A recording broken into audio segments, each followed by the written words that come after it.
Hello there and welcome all to GamePoints episode 169, our weekly get together where we talk about recent gaming news. I'm as always your host, David Brown, and joining me today is... David, with no Tonight. 69 jokes, apparently? No, 60. What's 169? It's not actual 69. So I couldn't right. tell you I couldn't say that for certain. Tonight, David, we're going to talk about that Bioware article that's roughly a week old, but still relatively in the news. We're going to talk about review bombing and whether it's a good thing or not. I'm going to pick a fight with the British royal family. I'm really looking forward to that topic. And we're going to talk about how GameStop's a little bit in trouble, as well as some other things that popped up over the past week or so. Vince Nitro, thank you for showing up in the chat. It's been a while since I've seen you. I was actually wondering where you have ran off to. Good to see that you are here. And to everyone else that happens to be joining in, of course, this is as much your show as it is ours. So feel free to join in the chat and into the conversations whenever you can. Or lurk. I want you to enjoy this any way that you want to, regardless of where you watch. David. So, thanks for not breaking up with me and abandoning me for your other podcast. Fucker. So, yes. I did get to I consider it an honor to be a guest on Kind of Funny Games Daily last Tuesday. So some of these stories I have discussed about already.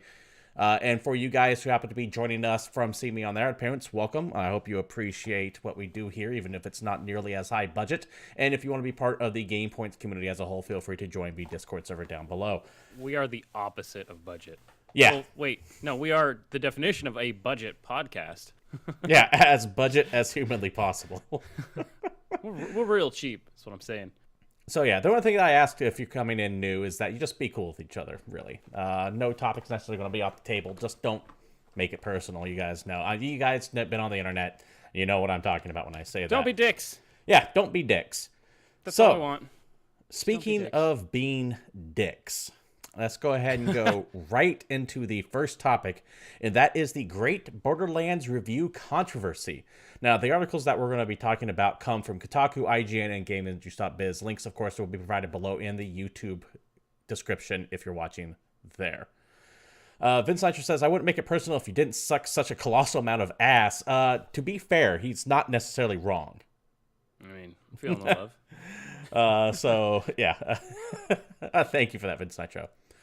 So anyways, back to the topic on hand. If you guys have been living under a rock, you might have missed out in hearing that Borderlands 3 officially has a release date of September 13th. Now, it did leak a little bit early. Thanks, Best Buy. Yeah, it did leak a little bit early. We got more on that later, too, by the way.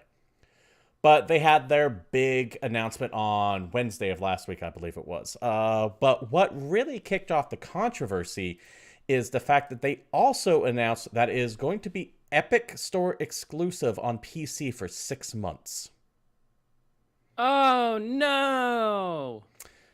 I'm gonna uninstall all of my Borderlands games and then burn them to CDs and then take them outside and set them on fire because protest. From the press release that was handed out to various institutions. Quote, at the launch on September 13th, Borderlands 3 will be available for PC exclusively through the Epic Games Store. Borderlands 3 will be available on additional PC storefronts April 2020. So 6 months, which is shorter than the year that they've normally been doing. It seems odd that it's 6 months and not a year, but hey, 2K games. People are clearly pissed.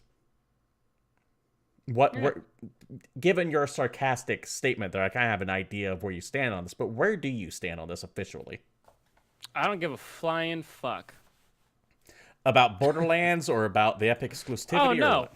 I love Borderlands. Borderlands was a fantastic series. I played all those games. I got lots of hours in them. I will play Borderlands 3, and I'll enjoy it. And I won't be mad about the fact that I have to play it on the Epic Store as opposed to Steam. And I know there's a shit ton of people that are so mad about it.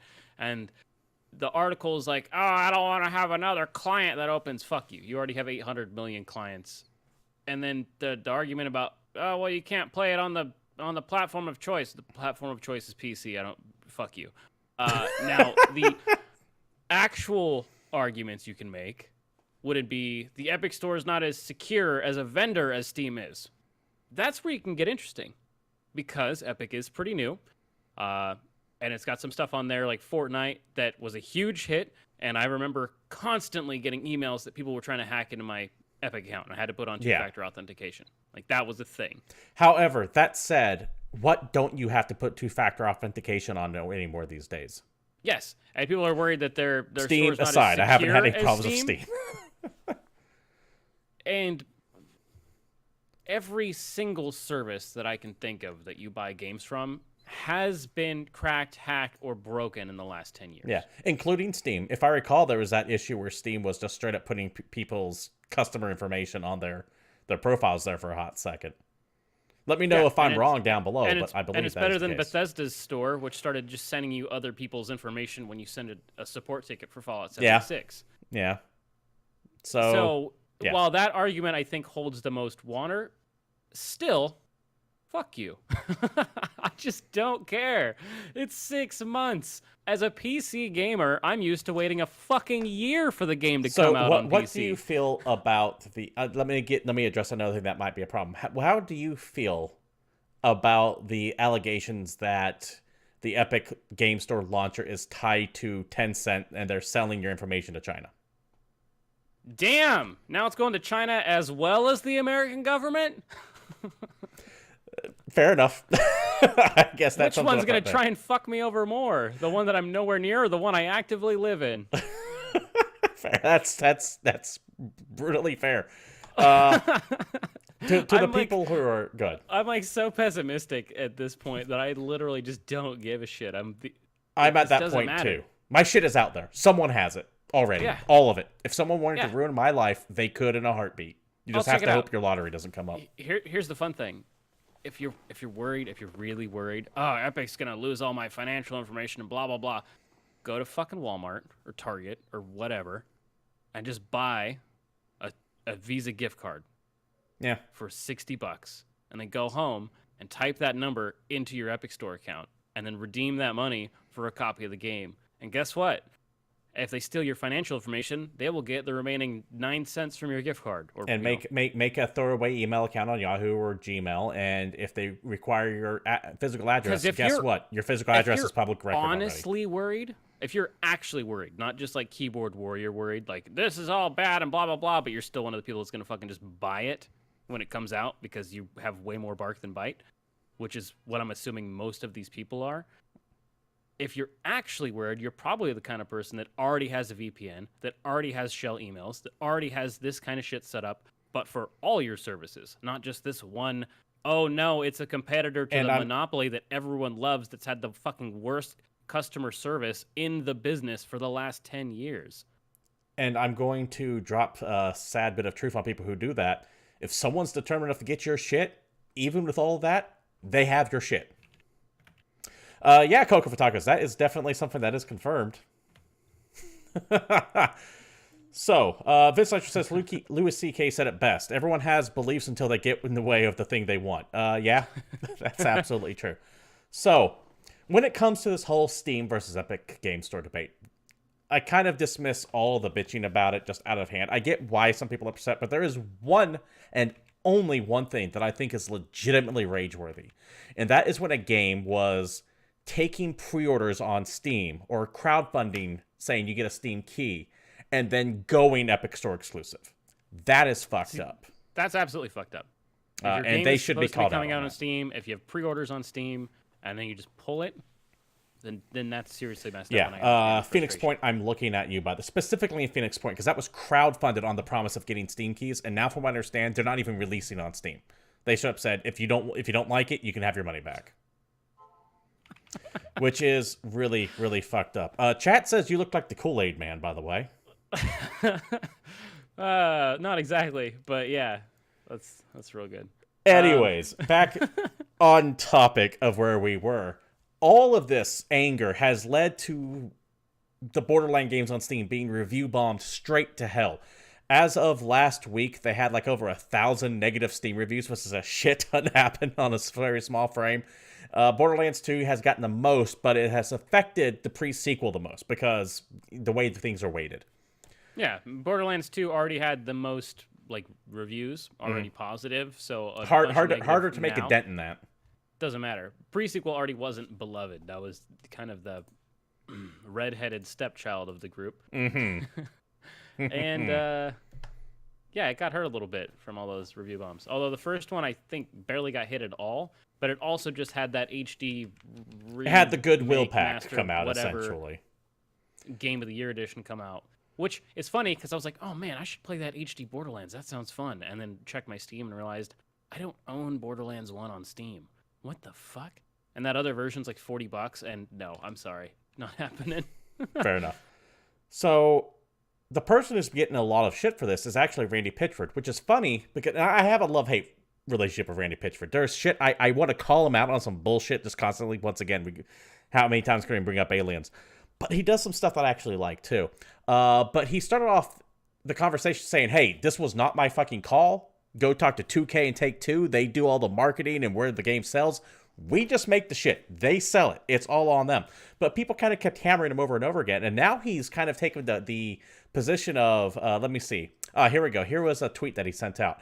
And, quote, ironically, that this misuse of the review system is possible and that Steam has no interest in correcting the misuse makes me kind of happy about 2K's decision. It makes me want to reconsider Gearbox Publishing's current posture on that platform. Now, remember, Borderlands is published by 2K. Made by Gearbox. But Gearbox also has its own publishing arm now. Their Risk of Rain 2, for example, is being published by Gearbox.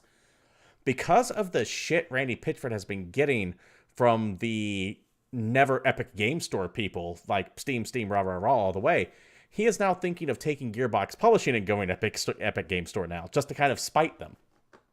Dude, what's funny is I'm more for that than any of the rest. Spite as an emotion is something I'm 100% behind.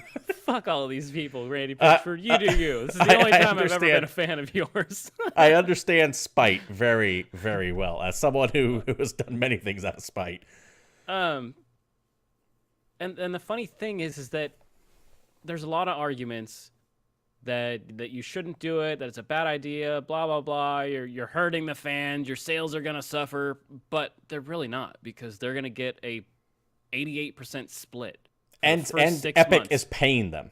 Epic is paying them a shit ton. In fact, Epic has Tim Sweeney has straight up said, we are going to encourage by paying developers to bring their games that were on Steam exclusive to the Epic. He is straight up openly saying, I am in the business to fuck Steam.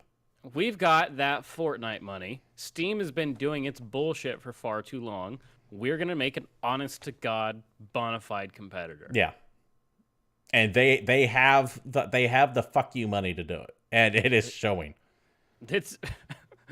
So I feel like you should be loving this capitalist. Oh, I love... Do not get me wrong. I think there is only, as I said earlier, I think there is only one legitimate reason to bitch about games going exclusive on Steam, and that's not Steam's fault. It's, well, yeah, Tencent aside, though, I do fear Tencent, irrationally fear it. It's the American, like, xenophobe in me that fears Tencent. That aside, if a game said we're coming out on Steam, they should fucking honor that. But that's not on Epic. That's on the developer or the publisher, whoever is controlling the purse strings. And at no point have they said Borderlands 3 is coming to Steam. Because they didn't even say this game yeah, existed. That's why I got no problem at all with this. I have no problem with Borderlands going Epic because, like you said, they never said it was coming to Steam. Yeah, and it's just timed. Yeah. Like, I know we get mad at exclusivity on consoles, but that's just if it's not on PC also. I can still play it on my computer. It's not going to matter. And most of the people that could actually make a difference, the people that are... And this is the thing. I just want to see the day one sales or the opening week sales. Right. Because I guarantee you, it's still going to sell like gangbusters. I will always direct people right now. Go ahead. Are just going to show up on September 13th and buy the game anyway because they want to play it and they don't honestly know how to put their money where their mouth is. I will always direct people. It's a meme at this point of the people who are going to boycott Modern Warfare 2. And there was a Steam group, Boycott Modern Warfare 2. And if you looked at the list for the people that were on the Boycott Modern Warfare 2 and what they were playing on the day that game came out, something like 80% of them are playing that fucking game. Yeah. So people bitch, but they don't follow it up with anything. Coco Photogras, by the way, thank you for showing up in chat. I do see all that right down there. One thing I want to be serious about here, though, when it comes to Randy Pitchford saying, I'm thinking of bringing my games over to Epic, that shit was always on the table. Let's be honest here. It's too good of a deal to pass up, and if Epic gives Gearbox enough money, regardless of the people bitching to him about Borderlands 3, he would have done it anyways. This is kind of an empty threat, or rather a convenient cover for when Gearbox does go Epic Game Store exclusive. Yep. He just gets to go, well, the irate Steam users just pissed me off so much I went there. It's like, nah, dude, let's just be honest here. You were planning on doing this anyways because the money is damn good, and it's an understandably wise business decision to do this because you're keeping more money. Let's just be honest about it. We already talked about the fact that the Epic Store is already better for indie developers, just in general. Yeah, flat out. 88% split as opposed to the 70-30 of Steam. They just make more money. Now, for the big guys, when they start dealing with ridiculous amounts of money, it's an even better idea. Well, because Steam, remember, even with Steam changing their split after 50 million copies sold, it only jumps to an 80-20. Yep. So you have to get 50 million to just get a still 8% worse return. Now, remember, Discord also does 90-10, I believe. Yeah, Discord is 90-10. That's what I thought. But who's using the Discord game server?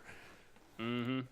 So, all of this has culminated into Steam, for the first time, from what I can tell, actually filtering out the bad review bombing. In a quote from one of the articles I mentioned earlier, the company has marked the last week's worth of user reviews as off-topic review activity. A system previously announced it would be used to highlight review bombing activity. So they announced this a while back that they were going to start doing stuff like this, but this is the first time that I can think of in recent memory that they've actually done it. And if you go onto the Borderlands pages and go to their user reviews, you'll see them back up to where they were, and it has a disclaimer saying something along the lines of like, over the past week, we've discovered a bunch of off-topic reviews, so it's been filtered out due to your choices. Yeah, your and preference you can still choices. go look at them. Yeah, you can. It just doesn't pop up as a flash real quick.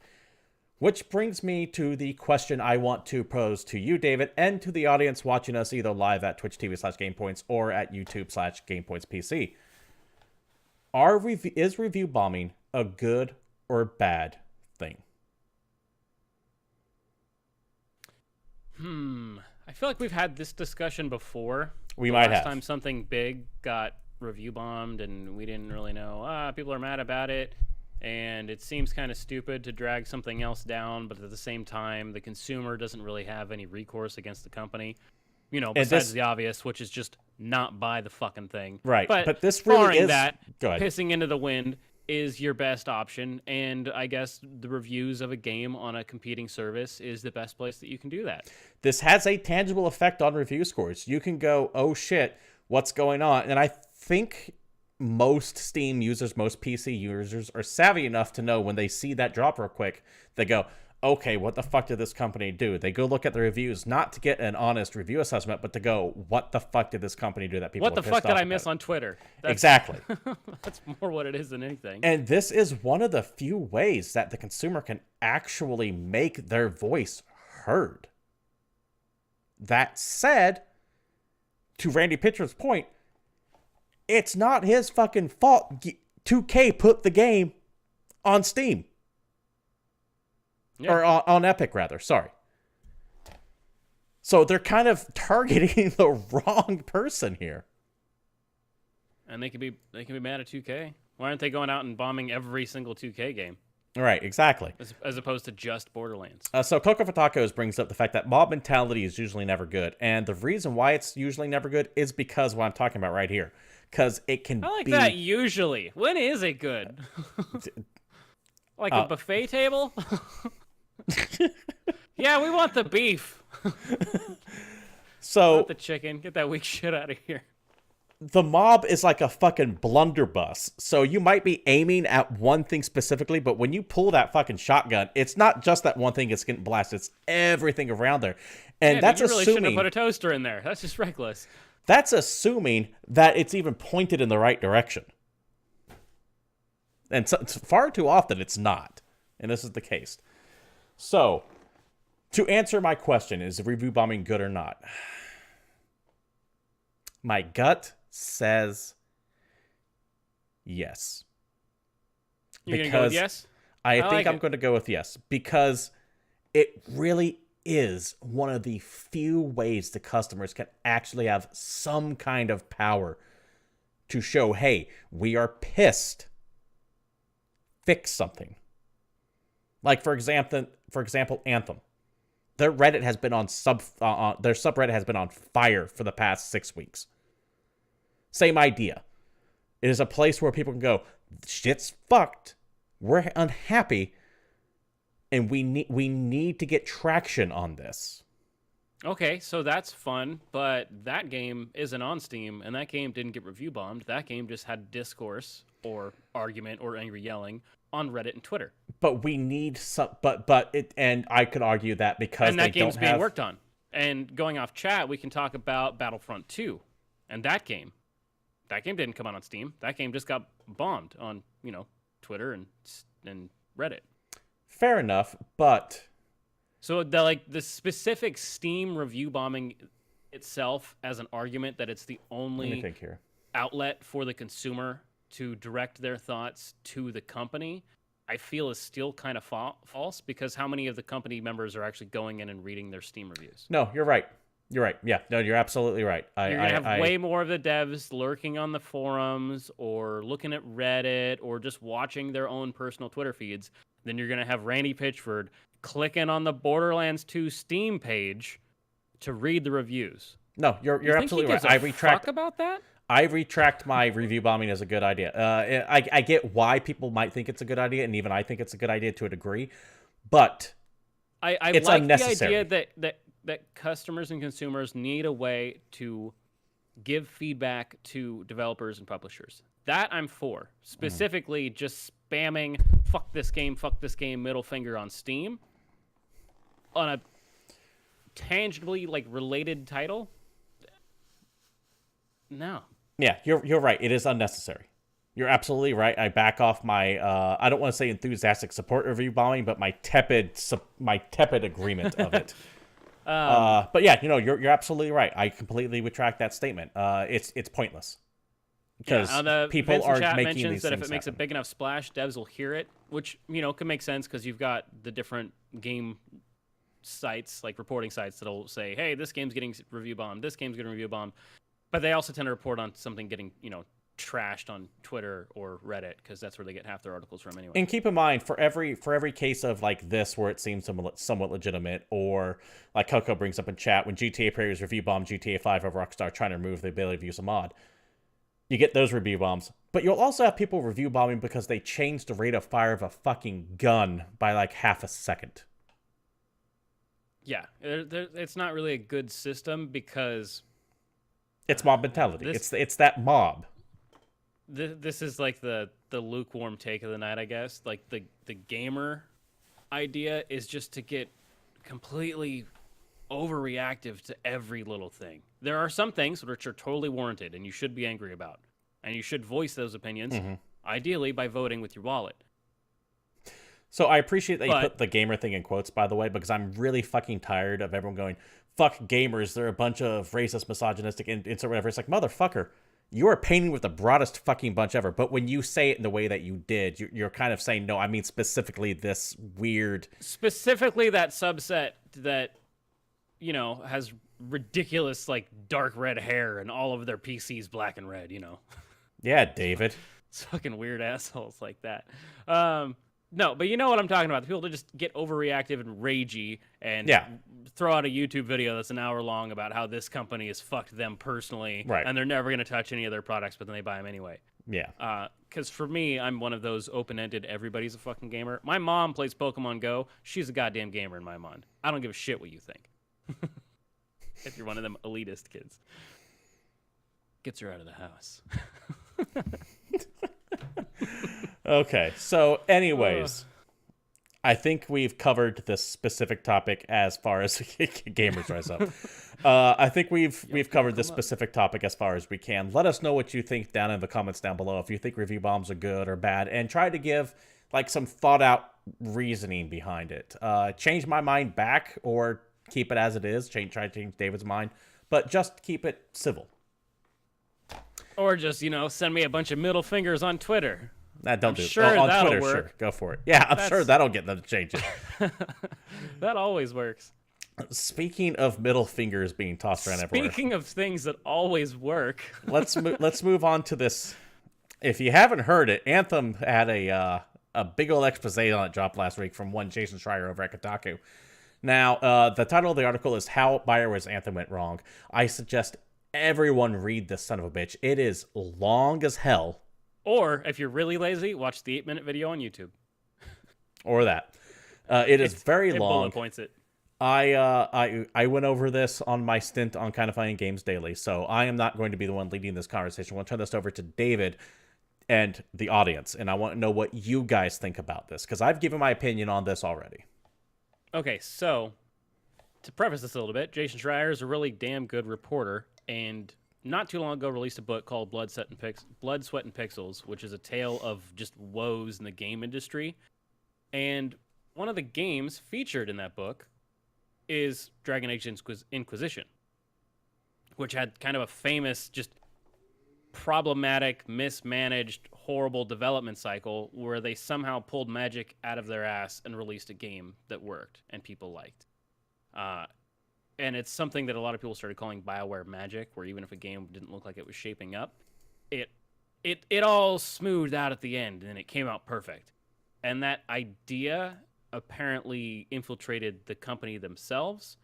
And his article, which he got mostly by talking to individual members from people currently at BioWare or formerly at BioWare, all of whom were anonymous so that they didn't get in trouble. Because BioWare, of course, just tells people don't talk to Jason Schreier. I mean, to be fair, every company Every has game NDAs. studio should You're probably not be saying supposed that. to be talking to people about the shit that goes on at your work. Yes. But the development of this game, and it really deep dives into it, is kind of horrific to think about. It had been worked on for 6 years, but no decisions were made, and the game was still in pre-production all the way up till about 2 years ago. And for a lot of the studio, I think my favorite part of the whole article is the fact that a lot of the devs didn't know exactly what kind of game they were working on, all the way up until we and them saw the E3 reveal trailer in 2017, which is fucking ridiculous. They didn't have a clear idea of what kind of game they were going to make until the public saw a trailer for the product. Then they actually said, oh, we're making this kind of game, and started focusing on it. That's insane to me. No, I agree. It goes into all the kind of famous issues with EA's Frostbite engine, which was made by DICE back in the day, the guys that make Battlefield. The Frostbite engine is beautiful, and it is fantastic for first-person shooters, which is what DICE made it for. EA then said, hey, everybody, get your ass on Frostbite because it's our engine and it's cheaper than us using literally anything else. We're just going to make you work it. But I think one of my favorite quotes is in the article, I think someone told him that Frostbite is full of razor blades. Yeah, you just constantly cut yourself trying to do something new on it. Trying to do something simple that would take you 2 minutes in Unreal, and you'll have to develop another set of programs in order to get it to work in Frostbite. It just wasn't meant for third-person action games. It wasn't meant for this kind of online game. It wasn't meant for loot shooters. It also goes into detail about how Destiny was a bad word around the studio, and they wouldn't let anyone compare it to Destiny or look at Destiny or get influenced by a game that had probably a lot of the same issues they had going into it. Arguments between the Edmonton studio and the Austin studio, and the fact that even though Austin had made an online game before, Edmonton was the ace studio, so they knew everything and they were the better studio, so fuck Austin and we know what we're doing. A lot of dick waving. Even though they'd never made an online game before, that's literally what Austin did, because they're the motherfuckers that made The Old Republic. And it's a really damn good article. Yeah.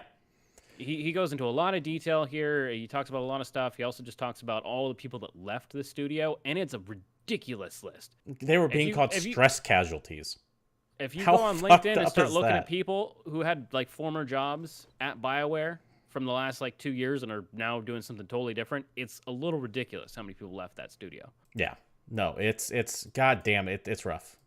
Their original plan for the game isn't really what happened, and it was just a nightmare in development. It was. And it didn't help that BioWare responded to this article less than 10 minutes. Was it 9 minutes after it came out?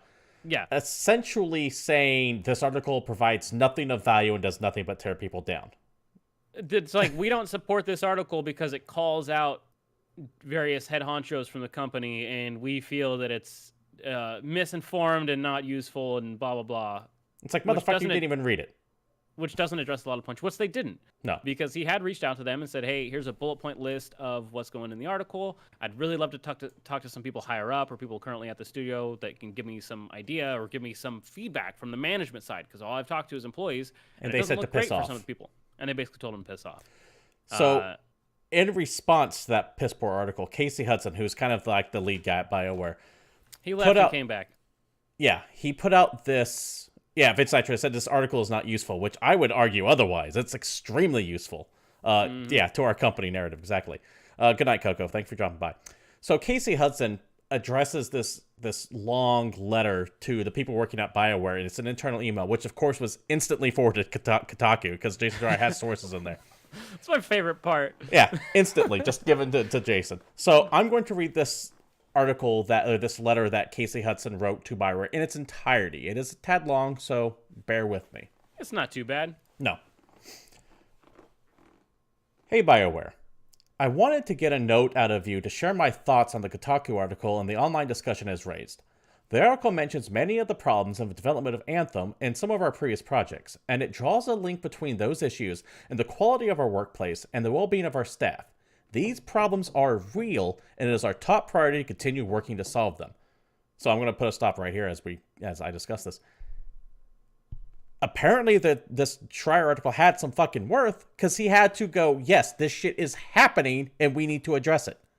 So already, in this first paragraph, it immediately invalidates what the fuck the response was from BioWare. Yep. Going on.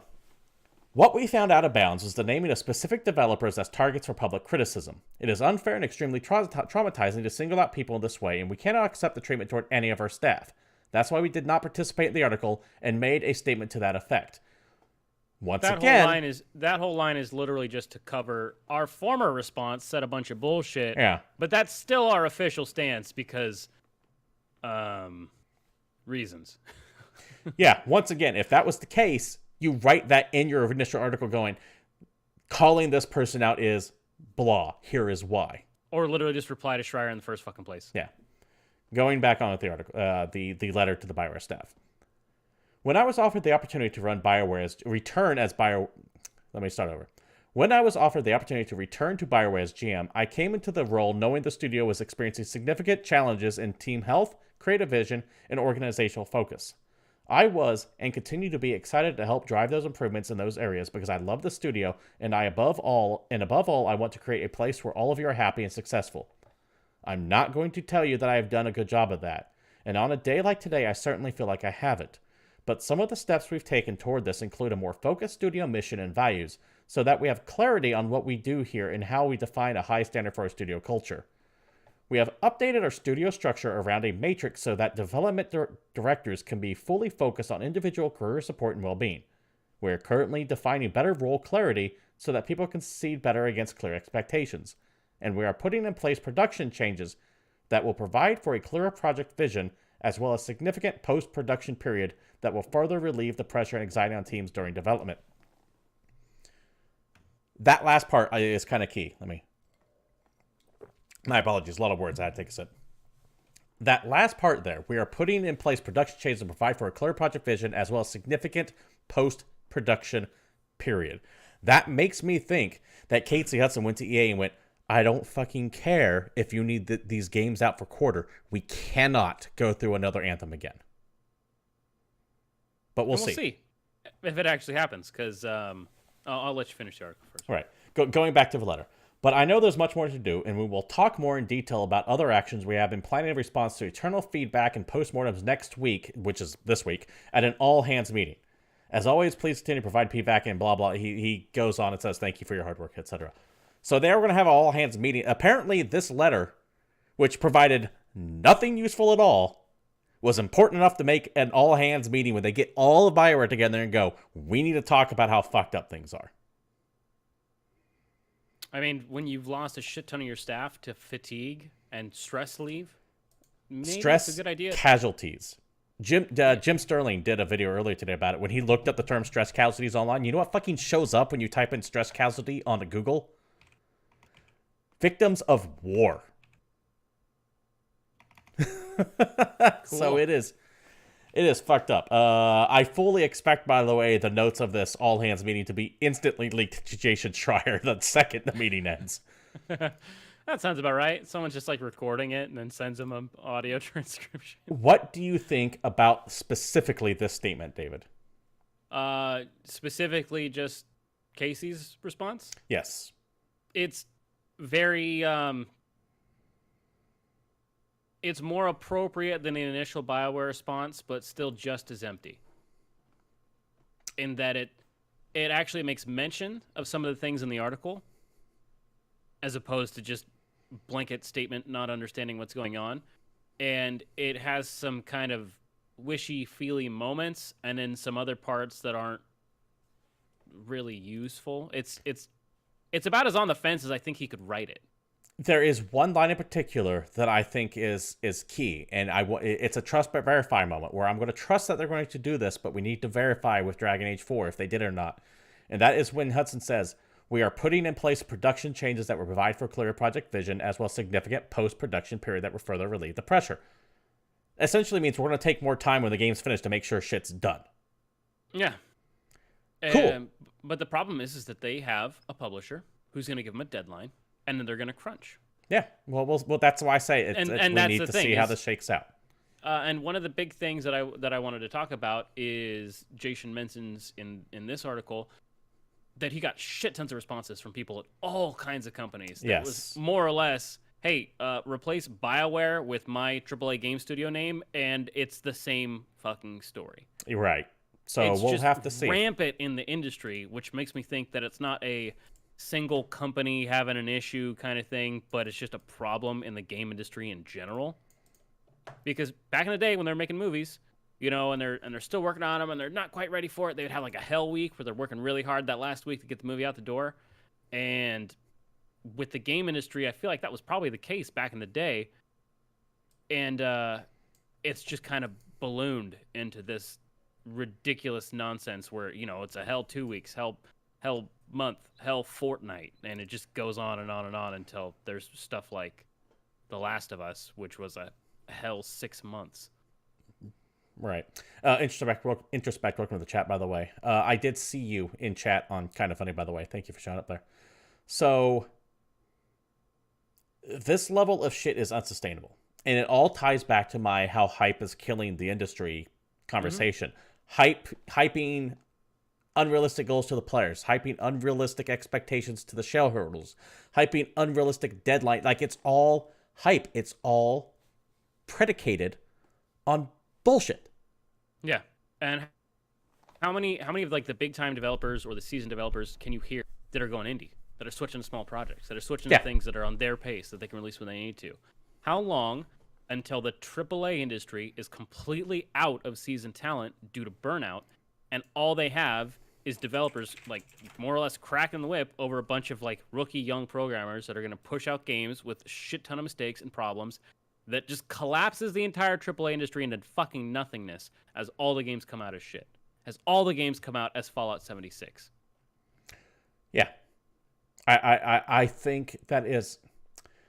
I am of the mindset that we're getting to the point where more and more people are starting to realize that these companies just lie to you. Mm-hmm. How Dude, many? When I was a kid, my dream was to work in the game industry, and at this point, I want no fucking thing to do with it. Right. It sounds horrible. Yeah, it does. And more people are realizing how many doctored trailers and last-minute gameplay slices that aren't even in the game, and how much shit do we see a year ago never make it into the actual game itself. Every E3 that goes by, we have more and more people going, "This is bullshit. This is bullshit. This is bullshit." Probably why half the companies are pulling out of E3, because they're always working to make these fancy E3 trailers that look beautiful and look nothing like the actual game that comes out. People get mad at puddles, all right? Yeah. But people are getting mad at puddles. While that controversy was specifically stupid, the reason why they're getting mad at puddles is because there's a pattern for it. So there is just a plague of cynicism for all the good and bad. Like, a little bit of cynicism is good. It's really good. But we have been burned so many times that we cynicism has turned into jadedness. And that's a problem. So anyways, once again, I think that wraps up what we can really talk about on this anymore without starting to go in circular arguments. So let us know what you think down in the comments below. I want you guys to specifically focus on this Casey Hudson letter to the employees. Because the Bioware Anthem, What Went Wrong topic of J. that's been around for a week, but this is a little bit newer. We're going to go ahead and do a lightning round of the next few stories here real quick, David. First, I want to mention that GameStop is getting hit really fucking hard right now when it comes to their stocks. This is from CNBC and TechSpot.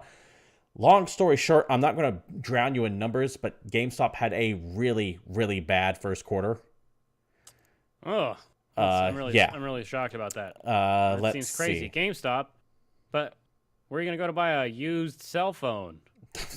Some of those little pop figures. From one of the articles, quote, the once leading game retailer posts record losses of almost $700 million for 2018.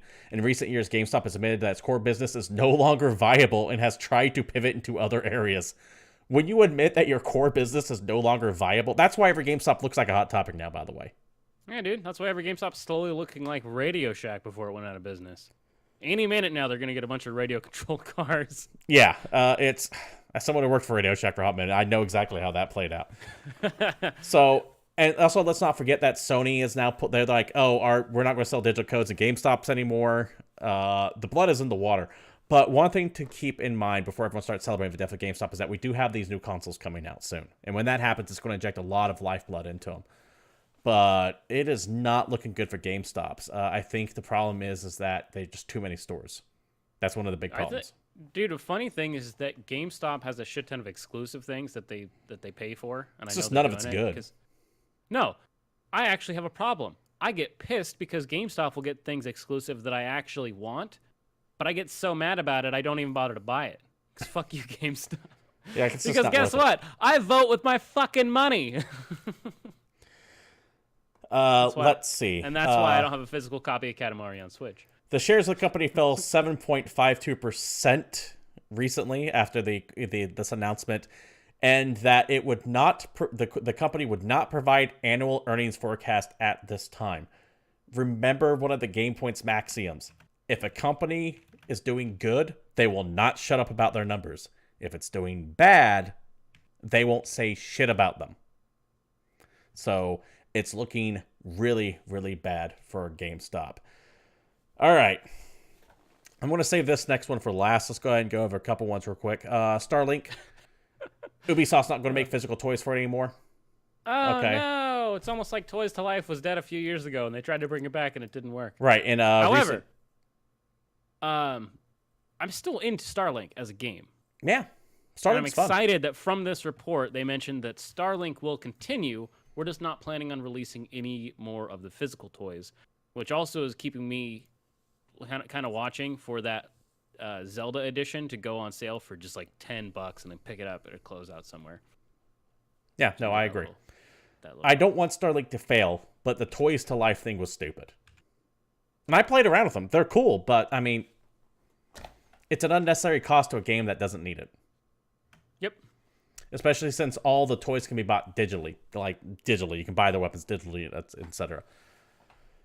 All right, I am going to move to this topic now. And this is via Variety. And, anytime I get to mock the royal family, I take it. Now, David, have you read this article yet about Prince Harry and how Fortnite's an addiction? Oh, no. Okay, so here's the thing. As I started skimming it, then I checked to see if you had already seen it. And I realized that I'd rather not read it and just wait for you to tell me what happened. So, in this article from Variety, I'm going to give you a bunch of quotes from it. Quote, I would Prince like to be Harry, part of the audience on this one. Duke of Sussex, is calling for the ban of the popular Battle Royale game Fortnite, according to the Daily Express. The prominent member of the British royal family visited a YMCA in West London and spoke to mental health experts about addictive games, social media, saying that the latter is more addictive than drugs and alcohol. It's created to addict, he said. An addiction to keep you front of the computer for as long as possible. It's so irresponsible. Parents have got their hands up and they don't know what to do about it. It's like waiting for damage to be done. It's more dangerous because it's normalized and there are no restrictions to it. We're in a mind-altering time. Without that human connection, when you do have a problem, you have nowhere to go. The only place you might go is online, and you'll probably end up getting bullied. First of all, let me fucking start with that last sentence right there. Listen, you British royal fuck. We didn't secede from your country to have King George III come into our house and tell us how the fuck to play our video games, so you can kiss right off there. Second, the only place you might go is online, and you'll probably end up getting bullied. What kind of fucking privileged-ass life did you lead where you were never fucking bullied in real life, you pompous twit? Parents have their hands up, they don't know what to do about it. You know what to fucking do about it? You turn the goddamn game off. I know that you have your fucking little whipping boy when you did something bad, like dress up like Hitler. I think that was you or your brother. I don't remember which, because you're all the fucking same to me. I'm sure that your whipping boy took the punishment for it. I get that. But back in my fucking day, you got fucking disciplined for not doing what your parents said. Also, congratulations on being ruled by an old lady and a tiny baby. I, for one, would love to be fucking given, like, massive amounts of money from the people that I supposedly rule over, despite the position being fucking ceremonial for, like, whatever the fucking Magna Carta was signed. I don't know British history. Fuck that. But, god damn, you overprivileged little fucking douche. Kiss my ass. I've always hated the royal family. I've hated the fucking weird obsession with... America's more obsessed with the royal family than the fucking Brits are. I mean, that's not 100% true. That is 100% true, because I said it, god damn it, and this is my show. No, that's a broad generalization. I don't personally know any Americans that give two fucks about show the you British a broad royal fucking generalization. God damn, the Deuce of... I mean, I get being mad at these people, because Duke this of motherfucker probably Sussex. doesn't even know how much a banana costs, much less how to manage a kid that's playing a video game. Duke of fucking suck. I got him. So yeah, Duke Prince of Harry D's can nuts, kiss my anyway. ass. He can kiss my American ass. I'll make sure to make it red, white, and blue for him before he gets near it. I am so a man who I don't normally hammer on the privilege thing, because I'm like, hey, if you fucking worked for it, I don't care how much money you make. This motherfucker is actually royalty, and he gets off saying, oh, go online and you'll get bullied. That line, more than anything else, shows me how out of touch he is. Because by that logic, as long as you don't go online, you'll never get bullied. Remember, this guy is not actually in line to be famous royal. He's just regular royal. Is it his brother that's the actual person that might be king one day? Because fuck Prince Charles. Yeah. This is just the young fuck up one, and he needs something. He's he the already spare. got married. He's the guy that already got married, and so there's no articles on him at all. He's like, he's Googling himself, and he's like, oh, this shit's over a year old. Video games are bad. Everyone can quote me on it. Kids don't know what they're doing, and parents are irresponsible. I mean, parents can't help it because it's so addictive. No, parents are just fucking irresponsible. We've tried nothing, and we're all out of ideas. Maybe unplug the fucking video game. Or, hey, guess what? If you're a person that maybe wants to share interests, maybe play the game with the kid and teach them responsibility and say, hey, guess what? We can do this together for a little while, and then we're going to stop doing it. We're going to go do some other things. Show you how to get multiple interests. I'll tell you right now, Prince Harry. You come to America, I challenge you to any video game that you want to play.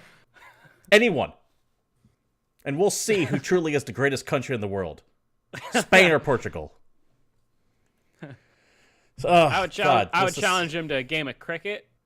But what he doesn't know is I play cricket like Casey Jones plays cricket. Just beat the hell out of him with a bat. Allegedly beat the hell out of him with a bat. No, dude, I can't get in trouble for beating British royalty on American soil. That's like, why did we fight the revolution if we can't beat up the royals on our own country? I'm pretty sure I'm good to go on that one. Like, there is one royal member that I actually feel bad for, and that's Prince Charles. Because that son of a bitch is going to die before the queen finally kicks the bucket. He will never be king. Dude, at least they got a dick piercing named after him. That's cool. Is that not Prince Albert? I thought that was a Prince Albert. Oh, fuck. Yeah, poor bastard doesn't get anything. He got nothing. Oh, okay. By Prince Chuck. I think it sounds cooler. Let us know what you think about the second British invasion, because the fucking first one sucked to begin with. Yeah, dude, what do you guys think about Chuck and his opinion on video games? Finally, this all leads to the last topic of conversation, and that are Somehow we're bringing it all the way around and talking about video games again. yeah. Well, fuck one foreign country. Let's all pray to the other. So, Yeah, dude. Let's move over to Japan. there are a ton of rumors going on the internet right now about a Nintendo Direct possibly happening on April 11th. That's a couple days from now, which is the 8th, if you're watching this at a later date. Yeah, dude. The internet is pretty bad at predicting Nintendo Directs, but it happens more or less on the same day when it happens. People just don't know what month, and if everyone guesses enough, eventually they'll be right. This one has some legitimate legs to it, though, because of all the stuff that has been leaking over the past few days. This stuff wouldn't be leaking if there wasn't marketing made up for it, and there wouldn't be marketing made up for it if there wasn't going to be a big announcement soon. So, first off, you have this Persona Switch information getting leaked. These are all going to come via... These are going to be via IGN and Variety, by the way. Links, of course, provided down below. First of all, Persona 5S has been quasi-announced. It came from a Best Buy link. The Switch, they've listed a Switch release of Persona 5 as well as Metroid Prime Trilogy and The Legend of Zelda: A Link to the Past. Those were all on Best Buy's internal SKU system, more or less, and an employee found it, snapped photos of it, put them on Twitter. And this has been verified as accurate by Wario64, who, if you don't know who Wario64 is, he's one of those insiders. You should follow that motherfucker on Twitter. Yeah. He finds you the deals. So, this is going on. These leaks seem legit. The leaks wouldn't be happening if the marketing deals weren't getting put in place. You wouldn't put the marketing deals in place unless you have an announcement soon. And specifically back to the Persona thing, Atlas has come out and said, hey, we have some information about this dropping April 25th. Persona 5 not being on Switch is fucking stupid. Yeah, so I can't see that not just being on Switch. That makes so much sense. It just has to be the thing that happens. Anything else, I feel, is just irresponsible on their part because it is the perfect game for Switch and will sell like gangbusters. They're just leaving money on the table if they don't do it. Now, the question is with that Persona 5 Royale coming out, or Royal, or whatever the fuck it's called, that's supposed to be like, has a bunch of extra shit, are we going to get just like the base version of Persona 5 on Switch? Are we going to get the full version? Are they going to release DLC later? Who knows? My We'll wait to theory find out. is, man, I express this on Games Daily, Persona 5S is the Switch version, and it's just stock Persona 5. This Persona 5, the Royale, or whatever the hell it's called, is their version of Golden, which is the expanded version with like the extra character and everything in there. And that's going to be a like PlayStation Persona exclusive. 4 Gold came out on Vita. Yeah. It's going to be that situation where Just do it. one is going to be on one console, the other's going to be on the other console, and you won't see them cross over. All this ties in back to the Nintendo rumors because Nintendo also recently announced some VR shit with their Labo kit. And I do mean it is, I don't mean shit, I mean it's weird. One, Super Mario Odyssey is getting a bunch of VR levels, which is something that just kind of came out of nowhere. Yeah, dude, by the way, you can use a Switch and put it on your goddamn face and play in VR, apparently. And the mind-blowing one, Legend of Zelda Breath of the Wild completely in VR.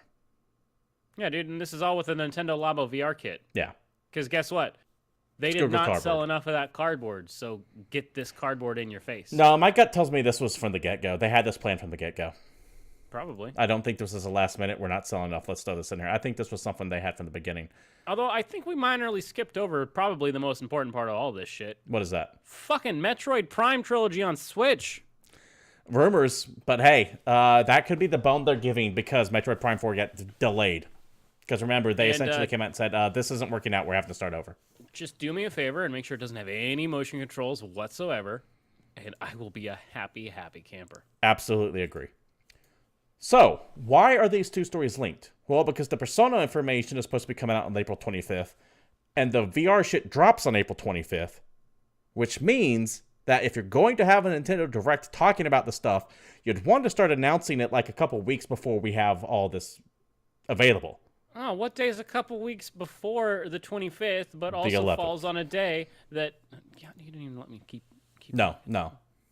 But also falls on a Thursday when the Directs normally happen. Anyway. Directs also don't always normally happen on a Thursday. I was curious about that. I was wondering, is Thursday what happens? But like the one in March happened on Wednesday. I think one happened on Monday. Thursday might be the general mean. I thought they were normally midweek. They are normally midweek, but it's not always Thursday. All right. That's fair. So, I don't pay that much attention. I tend to watch them an hour and a half later anyway. Yeah. All of that leads me to believe that this Direct on April 11th might shake out to be true. If so, we will likely find out about it tomorrow, which would be the 9th. They tend to announce it a day or two before it happens.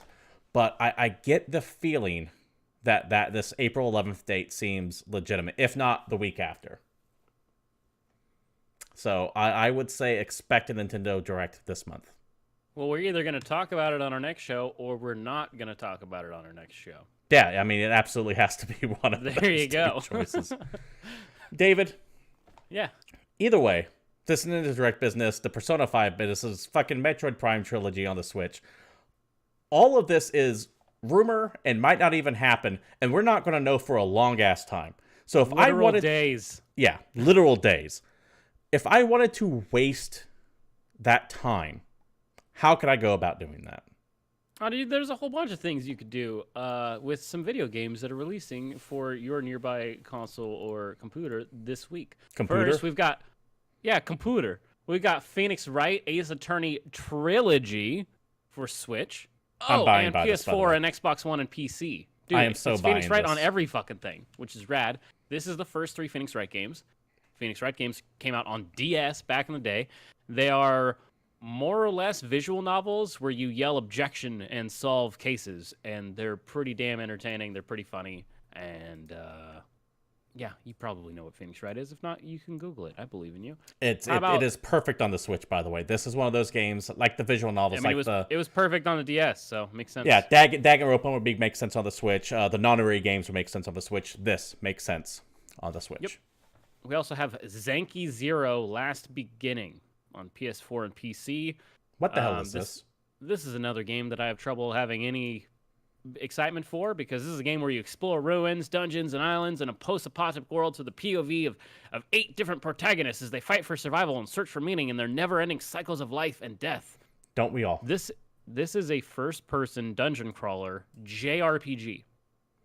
Japanime as fuck.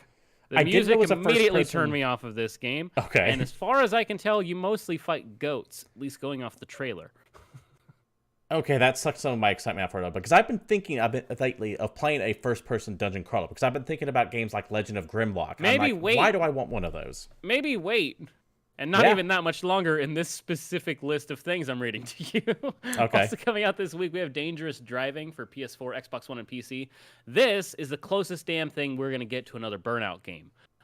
Dangerous Driving is from the same crew that put Drive Fast, Drive Dastardly, whatever the hell those 2 games were, which is more or less just the crash mode of the old school Burnout games. Dangerous Driving is like a full-on spiritual successor to the last full Burnout game that has both the crash mode and race modes and all the other fun stuff. And to make it even better, a lot of the team that worked on this game is the old school Burnout staff, and to make it even better, it's launching for only $27. That is an oddly... Is it on sale on Steam? Is that what's taking the 10% off? Yeah, it's at $26.99 right now. I'm probably going to buy that DM game because I flippin' love Burnout. I'm so excited. Falcon Age is coming out for PS4. This is a first-person single-player action-adventure where you play as a girl named Aura. You learn to hunt and gather and fight to reclaim your cultural legacy. Basically, you got a bird, and you use your bird to help you hunt for things, and it's got PSVR support. So you can fly I around played as this a game bird at the Indie with Mix. PSVR. It's good. I like the 5 minutes or so I played. Salty Frank, thank you for showing up in chat, by the way. Also, Salty Frank, life hack, you can play the Initial D soundtrack while playing any racing game, or Yeah, you while just put driving around on in an your iPod. own car. People still have iPods, right? Yeah, I'm pretty sure they do. It's also fun to do it in various other video games. Any video game that lets you run really fast, it's a nice time for the Initial D soundtrack.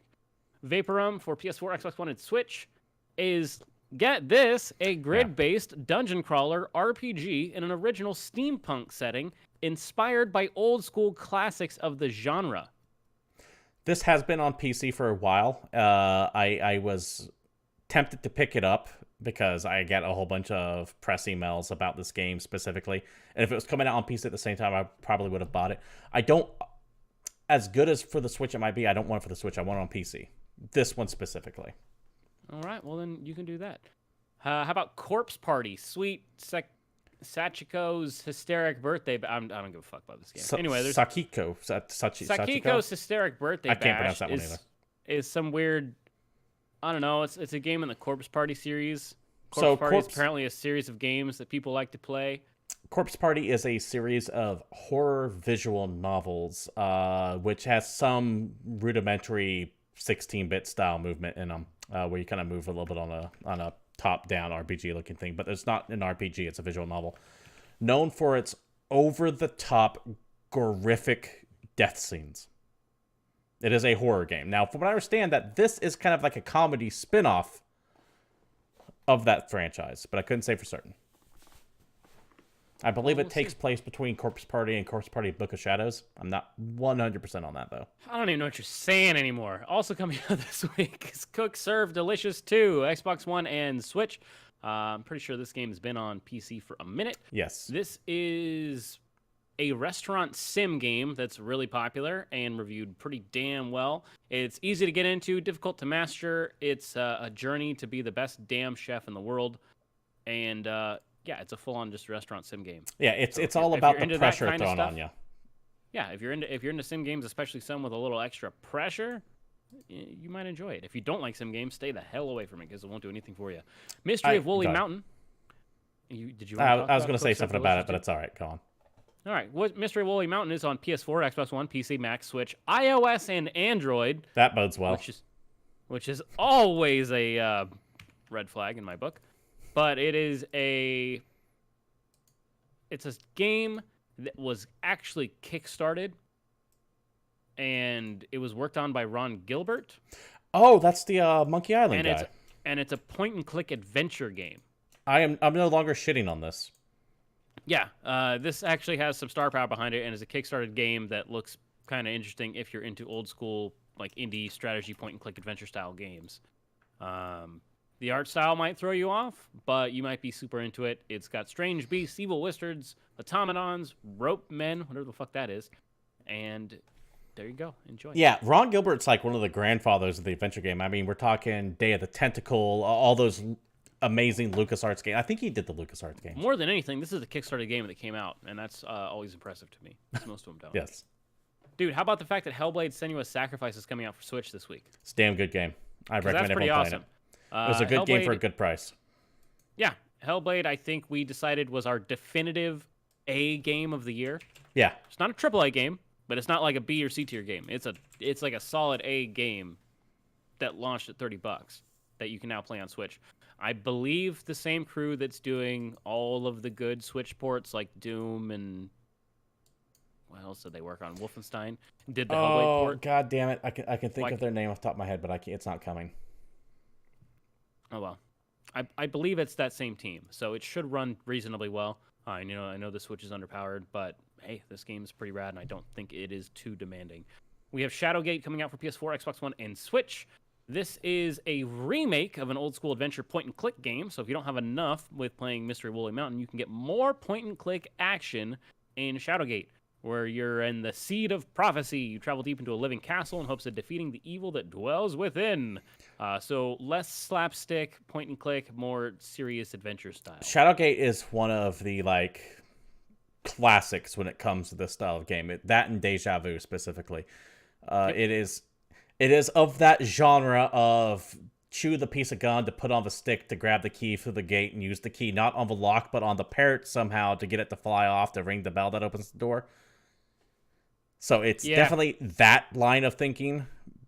The opposite of fun to me in a video game. Fair enough. But I didn't play any adventures growing up, so none of them work in my head.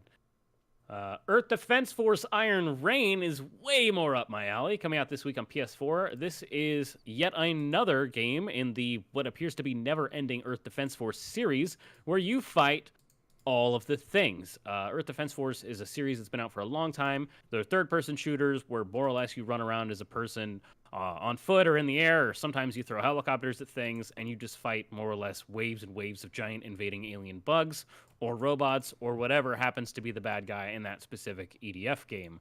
They tend to be mindless fun, much like you would find at any Muso game, but don't expect any serious, really deep pondery. It's press one button to shoot, press another, change your weapon, and don't expect graphical palaces either.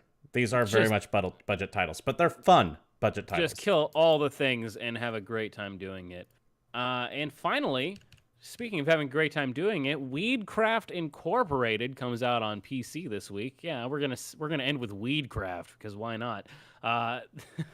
Weedcraft explores the business of producing, breeding, and selling weed, marijuana in America. Mary Jane. Delving deep Turtle. into the financial, political, and cultural aspects of the country's complex relationship with this troublesome and promising plant. This is, of course, being published by Devolver Digital, so it has their seal of approval on it. Anything that Which is Devolver the only reason publishes... why I would even put it on the list, because if this is just a generic, it's a sim weed game, and it's covered in just weed logos, and it looks like it came straight to phones, I would be less into it. But anything that Devolver Digital publishes, I will at least take a look at. I'll give them the benefit of the doubt. Yeah, exactly. And with that, David, I think that wraps up new releases, which means the show itself has come to an end. Thank you all for watching GamePoints episode 169. Whee. Nice.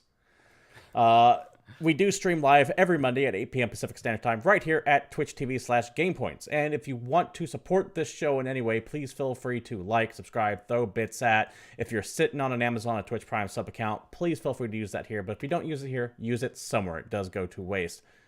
If you can't watch us live, however, unfortunately, you can always go to youtube.com/GamePointsPC and watch all of our old shows there. You can follow the show at Twitter at GamePointsPC. You can follow myself, Capitalist Pig, Stephen Brown at CapitalistPig21, and you can follow David Smith there at Palshife_Satori.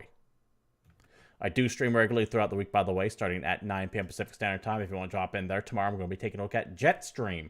It is a puzzle game that involves moving a plane back and forth the screen. I know that's not necessarily the best description of it, but you'll pick up on what you have to do very quickly once you see it. I'm kind of looking forward to playing a chilled, relaxing puzzle game for the night, and hopefully not getting too frustrated with it. I'm just going to play Baba as you. I'm told that's good. I haven't taken a look at it yet. Once again, everyone, thank you for showing up. It truly is appreciated. If you want to be part of the Game Points community, feel free to join our Discord service down below. Regardless of where you're watching at, it will be in the information. And without further ado, let's wrap things up. Good night, everyone. And until next time, we're out of here.